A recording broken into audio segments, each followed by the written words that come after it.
قومی آواز کینیڈا کی اردو سروس میں خوش آمدید۔ پیش خدمت ہے تازہ ترین خبریں۔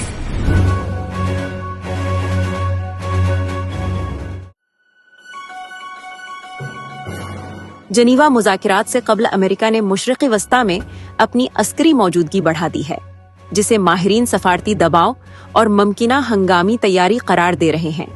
امریکی سیاسی بیانات اور بحری و فضائی نقل و حرکت نے خطے میں بے چینی کو بڑھا دیا ہے۔ دوسری جانب ایران نے عسکری مشقوں اور سخت بیانات کے ذریعے واضح پیغام دیا ہے کہ کسی بھی جارحیت کا منہ توڑ جواب دیا جائے گا۔ عالمی مبصرین کے مطابق آئندہ چند روز سفارتکاری اور علاقائی سلامتی کے لیے غیر معمولی اہمیت رکھتے ہیں۔ Greater Toronto and Hamilton areas میں موسم سرما ایک بار پھر شدت اختیار کرنے جا رہا ہے۔ انوائرمنٹ کینیڈا نے بدھ کے روز برفباری اور فریزنگ رین کے امکان کے پیش نظر موسمیاتی ایڈوائزری جاری کی ہے، جس کے مطابق بدھ کی صبح بارش کے ساتھ برفباری کا آغاز ہو سکتا ہے۔ بعض علاقوں میں 15 سینٹی میٹر تک برف پڑنے کا امکان ہے، جبکہ ٹورنٹو اور ہیملٹن میں تقریباً 5 سینٹی میٹر برف متوقع ہے۔ فریزنگ رین کے باعث سڑکوں اور فٹ پاتھس پر شدید پھسلن پیدا ہو سکتی ہے، جبکہ مخصوص اوقات میں حد نگاہ بھی متاثر ہو سکتی ہے۔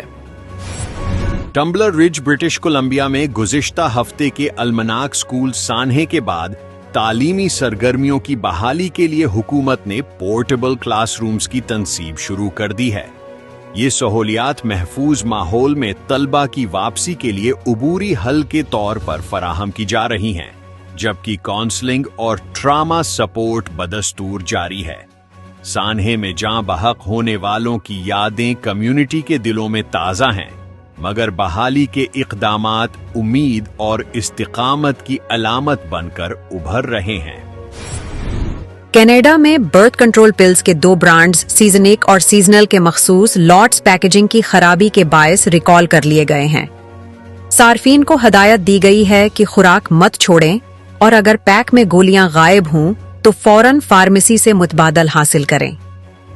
ماہرین کے مطابق خوراک ضائع ہونے سے غیر مطلوبہ حمل اور دیگر ضمنی اثرات کا خطرہ بڑھ سکتا ہے۔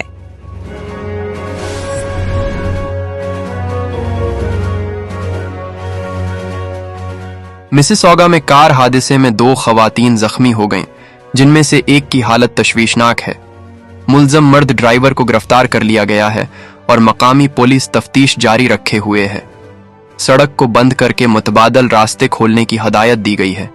یہ خبریں آپ قومی آواز کینیڈا کی اردو سروس پر ملاحظہ فرما رہے ہیں۔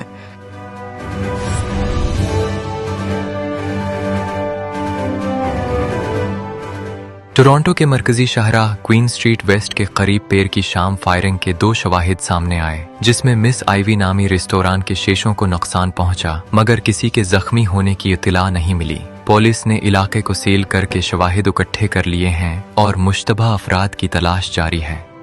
یہ واقعہ 9 دنوں میں اسی مقام پر دوسری بار پیش آیا، جس سے مقامی کمیونٹی میں خوف و تشویش پائی جاتی ہے۔ پولیس تفتیش کو تیز کر رہی ہے تاکہ ایسے واقعات کی روک تھام ممکن بنائی جا سکے۔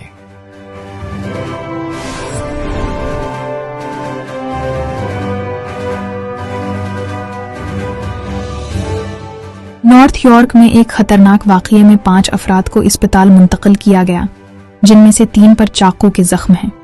پولیس نے ایک مشتبہ شخص کو گرفتار کر لیا ہے اور تفتیش جاری ہے۔